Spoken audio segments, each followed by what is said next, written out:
एक समय की बात है। भारत के एक छोटे से गांव में सीता नाम की एक युवती रहती थी।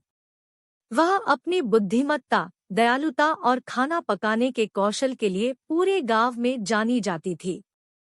सीता के माता-पिता को उस पर बहुत गर्व था और वे उसके लिए एक उपयुक्त वर खोजना चाहते थे। एक दिन राम नाम का एक युवक उनके गांव आया। वह एक अमीर व्यापारी का बेटा था और दुल्हन की तलाश में था।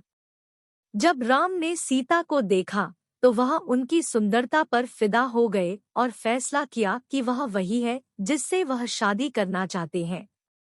उन्होंने सीता के माता-पिता से बात की और वे विवाह के लिए राजी हो गए। शादी एक भव्य समारोह था और सीता अपने दुल्हन के परिधान में बहुत खूबसूरत लग रही थी। वह अपने पति के साथ अपना नया जीवन शुरू करने के लिए उत्साहित थी, लेकिन ससुराल में रहने को लेकर भी वह घबराई हुई थी। उसने इस बारे में कहानियां सुनी थी कि एक नए घर में जीवन के साथ तालमेल बिठाना कितना मुश्किल था, खासकर एक सास के साथ जो बहुत मांग कर सकती थी। जब सीता अपने नए घर में चली गई, तो उन्होंने पाया कि उनकी सास वास्तव में बहुत मांग कर रही थी। उन्हें उम्मीद थी कि सीता घर का सारा काम करेंगी, सारा खाना बनाएंगी और सबकी जरूरतों का ख्याल रखेंगी। सीता ने सभी को खुश रखने की पूरी कोशिश की, लेकिन यह आसान नहीं था। उसे अपने माता-पिता और अपने पुराने जीवन की याद आती थी और वह अक्सर अभिभूत और घर की याद आती थी। एक दिन सीता की सास ने उन्हें एक पारिवारिक समारोह के लिए एक विशेष व्यंजन तैयार करने के लिए कहा।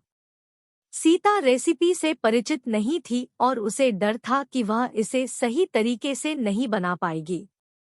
उसने अपनी सास से मदद मांगी, लेकिन उसकी सास ने यह कहते हुए इनकार कर दिया कि सीता को अपने दम पर सीखने की जरूरत है। सीता ने पकवान बनाने की पूरी कोशिश की, लेकिन वह ठीक से नहीं बनी। उसकी सास उससे बहुत नाराज हुई और पूरे परिवार के सामने उसे डांटा। सीता अपमानित महसूस कर रही थी और उसे लग रहा था कि वह कुछ ठीक नहीं कर सकती। सीता के पति राम ने देखा कि सीता कितनी परेशान है और उन्होंने अपनी मां से बात करने का फैसला किया। उसने उसे बताया कि वह समझ गया था कि वह सीता को एक अच्छी बहू बनाना चाहती थी, लेकिन वह यह भी चाहता था कि वह खुश रहे। उन्होंने सुझाव दिया कि उन्हें बैठकर चर्चा करनी चाहिए कि वे कैसे सीता के जीवन को आसान बना सकते हैं। सभी को आश्चर्य हुआ जब राम की मां ने सुझाव मान लिया। उसने महसूस किया कि वह सीता के प्रति बहुत सख्त थी और उसे अपने तरीके बदलने की जरूरत थी। परिवार एक साथ बैठे और चर्चा की कि वे घर के कामों और जिम्मेदारियों को कैसे साझा कर सकते हैं। उन्होंने इस बारे में भी बात की कि वे कैसे सीता को अपने नए घर में अधिक सहज महसूस करा सकते हैं। उस दिन से सीता का जीवन बहुत आसान हो गया। उन पर अब घर के सभी कामों का बोझ नहीं था और उनके पास अपनी रुचियों को आगे बढ़ाने के लिए अधिक समय था।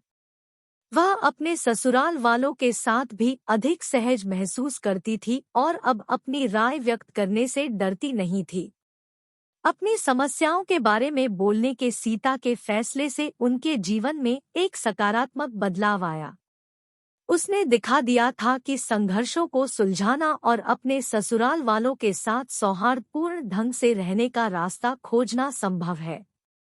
उसने यह भी दिखाया था कि चुप रहने के बजाय जब चीजें सही नहीं होती हैं, तो बोलना महत्वपूर्ण होता है। कहानी का नैतिक यह है कि संचार और समझौता किसी भी रिश्ते में महत्वपूर्ण है। जब हमें अपने परिवार के सदस्यों के साथ समस्या होती है, तो हमें उनसे बात करने का प्रयास करना चाहिए और मुद्दों को हल करने का तरीका खोजना चाहिए। हमें भी उनकी चिंताओं को सुनने के लिए तैयार रहना चाहिए और जरूरत पड़ने पर अपने तरीके बदलने के लिए तैयार रहना चाहिए। जब हम एक साथ काम करते हैं, तो हम एक सामंजस्यपूर्ण और खुशहाल पारिवारिक वातावरण बना सकते हैं।